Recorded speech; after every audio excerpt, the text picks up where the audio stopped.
Pues realmente, no sé si todos sepan, es la primera vez que yo doy la materia de COE2 y en este semestre estuve como apoyada por Motato, estuve asistiendo a sus clases y la idea más o menos era como que iba a la clase y al siguiente día replicaba esa clase que Motato daba en mi curso.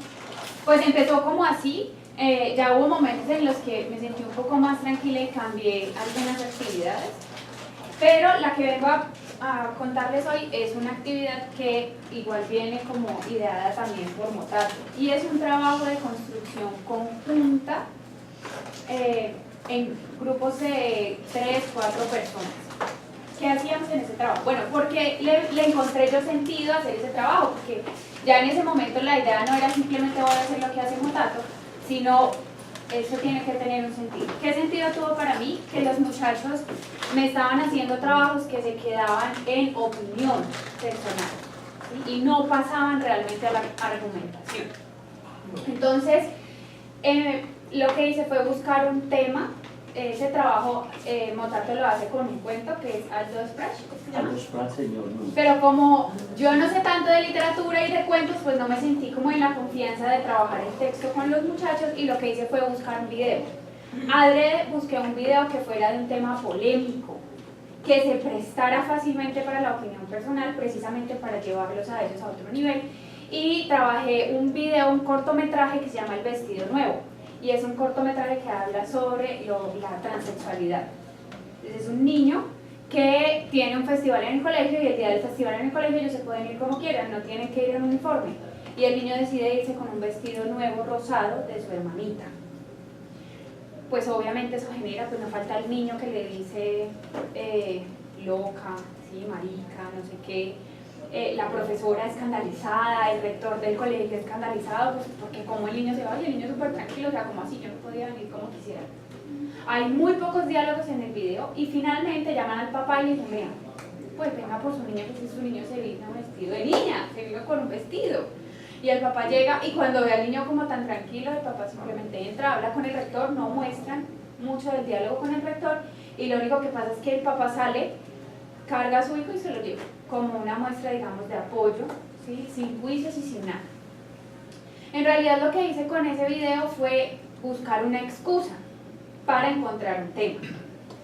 De ahí que temas empezaron a salir en los muchachos. La tolerancia, la importancia de la educación de los papás, la diferencia que puede haber entre la educación del hogar y la educación de la escuela, el bullying, la transexualidad, ¿sí? Esos temas como asociados que llegaron a lo que yo quería, a temas que pueden ser polémicos y por eso se podrían quedar simplemente en la opinión. Después de eso, lo que se hace es empezar a negociar entre ellos, en el grupo, cuál va a ser nuestra posición respecto de este tema. Y después de tener clara cuál era la posición respecto al tema, empezar a buscar los argumentos. En eso se nos llevó más o menos una clase y media, y ahí empecé yo a revisar cómo lo van a trabajar, cómo van a argumentar, y empecé a pedirles que hiciéramos una planeación. ¿Cómo iba a ser esa planeación? Una idea central, ya después de haber buscado información, cuál va a ser su idea, cuál va a ser su posición como grupo, y según los párrafos. El párrafo 1, cuál va a ser la idea que van a trabajar en ese párrafo, con qué argumento van a trabajar, qué tipo de argumento van a trabajar, porque había muchachos que me tocó incluso darles una clase de argumentos, porque había unos que no tenían claros todavía los tipos de argumentos, como que no habían pasado por lógica, yo no sé qué fue la cosa, y estaban perdidos. Entonces les retomé eso y es, ¿qué idea? ¿Cómo lo van a argumentar? ¿Qué tipo de argumento van a utilizar? Pero súper planeado, ¿sí? Empecé a revisar y efectivamente muchos argumentos no eran argumentos, eran opiniones. Entonces ahí no, busquen estos datos, busquen datos fuertes sobre ese tema que ustedes están trabajando. Cada grupo escogió pues un tema diferente. Y los llevé a buscar información, porque también noto que los muchachos no están buscando información, se quedan en lo básico.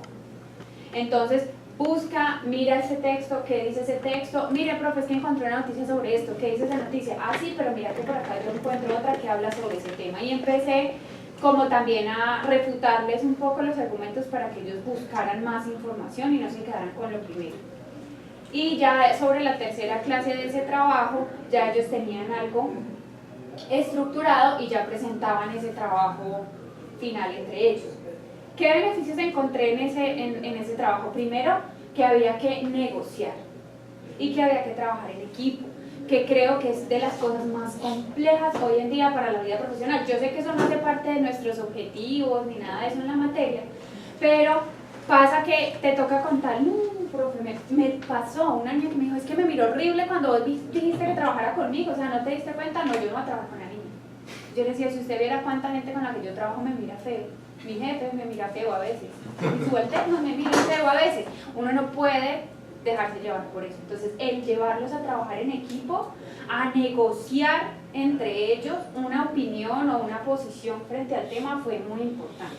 Y fuera de eso, la construcción de argumentos y la planificación, porque también noté en los primeros trabajos que estaban llegando a escribir como les daba la gana. Entonces, sentarse a pensar nuevamente ese tipo de párrafo que veíamos con Serafini, espere que es que no es escribir, busquemos una estructura, busquemos que esa estructura sea coherente y que toda esa estructura responda a la idea central. Entonces, me pareció muy chévere el trabajo, pues que venía, como les digo, propuesto desde Motato, porque me permitió trabajar varios temas. A raíz de intentar trabajar la argumentación, terminé trabajando varios aspectos con ellos. Y pues realmente el resultado fue muy positivo. Yo no soy muy amiga de los trabajos en grupo, pero como lo veníamos trabajando en clase, pues era evidente que todos trabajaban, que todos aportaban y que tenían que hacer ese proceso de negociación y creo que fue muy valioso. Y bueno, eso frente a eso, y quería hacer un comentario frente al tema del poema, que ya Motato expuso, porque también tenía mis dudas y bueno, yo no sé de literatura, yo no sé qué hacer, pero realmente fue un ejercicio muy bonito de puesta en escena de los muchachos y el tener que buscar de dónde viene ese poema. Profe, es que yo no entiendo, o sea, ¿quién se lo escribió? ¿A la mamá? ¿A la novia? O sea, buscar a quién se lo escribió. Encontrarle ellos un sentido, creo que también fue muy valioso. Por allá tuve una alumna tuya, Isabela, que la acabé de ver también, y también allá se metió, ella va con el novio, ya vi que Cobo también va con ella a tu clase, y ella, y lo puedo hacer, yo puedo, sí, qué bueno, ay, yo quiero hacer sí, todos se animan, se escuchan, se apoyan, y pues permite como ese desarrollo de una puesta en escena diferente, y ya, esos eran como los dos comentarios que tenía. Bueno, ¿tenemos preguntas? Yo sí quiero complementar algo del trabajo que se le dio a y es que hizo algo muy chévere y es que le exigió a los estudiantes declamar, pero ella también declamó. ¿Ah, sí? Es que había unas que son canciones que se han vuelto poemas, perdón, poemas que se han vuelto canciones, ¿sí? Entonces, todos me decían, profe, pero es que eso cómo se hace, es que no entendemos, explico cómo salía allá y cómo hacer no sé qué. Entonces, pues yo escogí una canción que me gusta mucho, que realmente no era un poema, fue una canción que para mí es muy significativa, que tiene que ver con Dios y con mi proceso pues de religión, y les dije, les quiero hacer a ustedes, ¿sí? Porque además, una frase que me dijo Motato un día fue, no le podemos exigir a los muchachos nada que nosotros no seamos capaces de hacer. Y ese día les dije eso, y les dije, miren que uno no, pues, no es menos, no se pierde, no se muere, no le da nada por pararse acá y declamar un poema, porque algunos se sienten como infantiles en ese proceso. Entonces, pues terminé haciéndolo yo. ¿Qué canción? Se llama Una mañana y un camino, es una canción de Ricardo Montaner. Y pues obviamente les conté la historia, les conté por qué era significativa para mí. Y fue, pues a la larga terminó siendo también un proceso hasta muy personal con ellos. Sí, fue muy bonito y todos, ¡ay, Hay también una clave, ¿no? En mostrar algo de uno, en esa experimentación propia, que para ellos es una clave significativa. Y logran ver que realmente hay una diferencia entre una exposición de un tema que nos toca hacer y una exposición de un tema del que yo hago parte directamente. Claro, incluso me pasó una cosa que fue muy bonita, pero a mi juicio dentro del proceso, y es que se me olvidó. O sea, empecé y llegó un momento, pues, además había sido un día cargadísimo, súper complicado, difícil, y llegué allá como con un montón de emociones al salón y se me olvidó. en la segunda estrofa me perdí y me tocó decirles, ay, se me olvidó. Pues lo que pasó fue que todos me aplaudieron, o sea, fue como sentir ese apoyo de ellos y ya Sí, después les no dije, la estaban escuchando, vea. No, fue mostrarles, miren, no es como, no, porque era como si fuera poesía, no era cantado, sino como poesía. Sí. Cuento cantado. Pero fue, mire, yo también soy un ser humano, o sea, también llego acá cargada de emociones, incluso les dije, de pronto me faltó respirar un poco más antes de, ¿sí? Ubicarme donde estaba, usé eso también como una manera de explicarles. Y me pasó que un muchacho que estudia música le tocó un poema y me dijo, no, profe, póngame una canción, yo la canto. No, y me ranché y terminó haciendo una canción con ese poema. También, pues digamos que allí hay unas, como él toca, había algunas cosas de la puesta en escena que no le podía calificar y se lo dije, pero él asumió ese riesgo, pero fue chévere que lo hizo como parte de él y llevó otro compañerito allá que es del grupo de Motato a que tocara con él. Pues digamos que fue un poco también, aunque al principio parecía ser muy tensionante, en realidad fue una de las clases más relajadas. Natalia, en el ejercicio que les pusiste de ver el video para empezar a encontrar temas, ¿de allí salieron los temas que luego adoptaron para su argumentación? Sí, hicimos todo un listado, les dije qué temas habrían asociados a este video. Pues el bullying, pues no sé, pues. Entonces luego les puse a armar los grupos y les dije, de todo este montón de temas, porque salen un montón, escojan uno del que quieren hablar, y ellos ya escogieron, y ese fue el que trabajaron. ¿Y todos trabajan un solo tema? No, cada grupo. Eran grupos de 3 o 4 personas y en cada grupo trabajaban un tema. Y luego obviamente lo presentaron, ¿no? Porque como yo vengo por acá trabajando trenzado, entonces tenían que hacer esa presentación. Tenían que definir, ahí era solamente una persona, tenían una persona que hiciera la presentación del trabajo. ¿Y cómo les mostraste cómo es argumentar? Pues es que yo a veces también tengo esa dificultad. Opinan y dicen, entonces sustento, si pongo una cita ya. Lo que hacía mucho, pues yo también a veces me encuentro con, esto sí es un argumento, esto sí está bien, sí, pero cuando estaba, digamos, más segura, empezaba a contraargumentar o empezaba a cuestionarles ese argumento. Entonces, ¿y tú tienes algún dato que sustente esa posición tuya? Es que lo mejor para los niños pequeños es que su mamá los tenga en su casa. No es bueno llevarlos al jardín, ¿por qué? Entonces yo, por ejemplo, yo les decía, yo a Jerónimo lo llevo desde año y medio al jardín y Jerónimo aprendió a hablar rapidísimo, caminó rápido, es súper despierto. Si yo tuviera otro hijo, haría lo mismo. Entonces con eso como que, entonces espera, de pronto por este lado no hay. Entonces decía, esa puede ser tu opinión, esta es la mía. Busquemos cómo hacer una verdad allí y así lo buscamos. Bueno, en el curso de argumentación y producción de textos académicos en la maestría en educación, lo que hacemos es buscar que el profesor o el estudiante de la maestría llegue a la argumentación desde lo que él sabe, conoce, piensa y es. Buscar un momento significativo para él, eso les cuesta un montón, porque todo se traduce en hechos, no en significados. Entonces, hay un momento significativo para mí, fue el día que me gradué de colegio. Me dice, eso es un momento significativo, sin duda, eso es un hecho, pasó algo. ¿Qué es lo significativo de ese día? Y no lo encuentran. Es cuando empiezan a hacer esa exploración interna, que uno dice, ay madre, el día que me gradué realmente para mí no fue significativo, sino el abrazo que me di una semana después con mi papá, que no lo veía hace tanto, ahí estuvo lo significativo.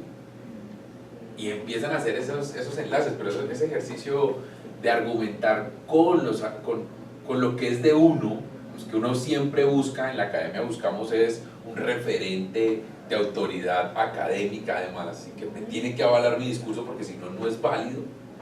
Que los pelados entiendan eso es un ejercicio muy interesante. Hubo uno que escogió el bullying hacia los transexuales y casualmente en ese grupo habían 2 homosexuales.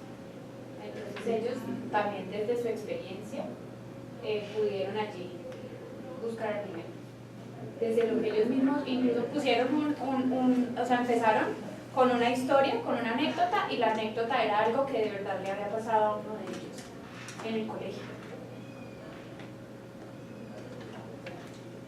Eso también, pues comentando un poquito, creo que a mí también me ha pasado que estas generaciones que vienen acá, pues ya no es la nuestra, son más abiertos a hablar del tema. Yo soy de una generación homofóbica, no lo voy a negar, entonces también a veces encontrarme con eso en el aula de clase, a veces no sé qué hacer, como que esta papa caliente, ¿cómo trabajo eso? Pero creo que es un momento bonito donde, en mi caso me ha ocurrido de ambas cosas, o unos momentos donde hay tolerancia, pero por ejemplo en este caso tuve un curso que es súper racista. Cuando observé dije, ¿por qué son tan racistas? Claro, no había negros en el curso, entonces como no está el presente del otro, todo el curso es pero súper racistas, y tanto que me tocó. Bueno, de ese tema no prohíbo que vamos a hablar, no quiero ni ideas de racismo, ni ideas de sexo, ni ideas de esto. Yo sé que hay debate, pero los debates son debates de chat, son debates muy suaves. Es mejor debatir de otras cosas, no siempre hay que debatir de racismo y de sexo, pero sí son momentos interesantes. Yo siempre les Incluso digo al hay inicio del muchachos creo curso, que salen del closet en Q2. yo les digo que eso es un espacio Sí, libre de cada juicios. semestre, 2, Sí. 3. Qué bueno. Sí. Cada semestre. En el del poema hubo Grinlandia. también 2 o 3 que decían como, ¿Por qué Q2 es el mejor momento para salir del closet? Y de argumentar. Funciona lo de insistir en que el tema sea los Segunda puesta de realidad. que yo siempre les digo al principio, Con razón se llama porque Oralia. todo uno de ahorita, yo les digo que ese es un espacio libre de juicios, ¿sí? Que yo no permito juicios en la clase. Y a veces, por ejemplo, tengo un grupo ahorita en Coedos de ingenieros que se dan durísimo entre ellos, durísimo, ¿sí? Y son el chiste de la clase, pero un par de veces me ha tocado decirles, no, espera, porque hay uno que intimida mucho. Y a mí también me ha ocurrido que, sobre todo el estudiante foráneo, el que viene de la pequeña ciudad o del pueblo, tiene arraigos más de machismo, más homofóbicos, hay menos tolerancia en ese tipo de estudiantes, y eso tal vez porque en la escuela tampoco tuvo un tipo de profesor ni su cultura. Entonces he visto también, acá hay muchos estudiantes que es de pueblo, son re machistas y homofóbicos y racistas. Hay mucho profesor también de pueblo. De 2 pueblos por allá, de Profesor Pereira. es retrechero. Sí, profesor es retrechero, ya ves. ¿Listo? ¿Listo? Vale, muchas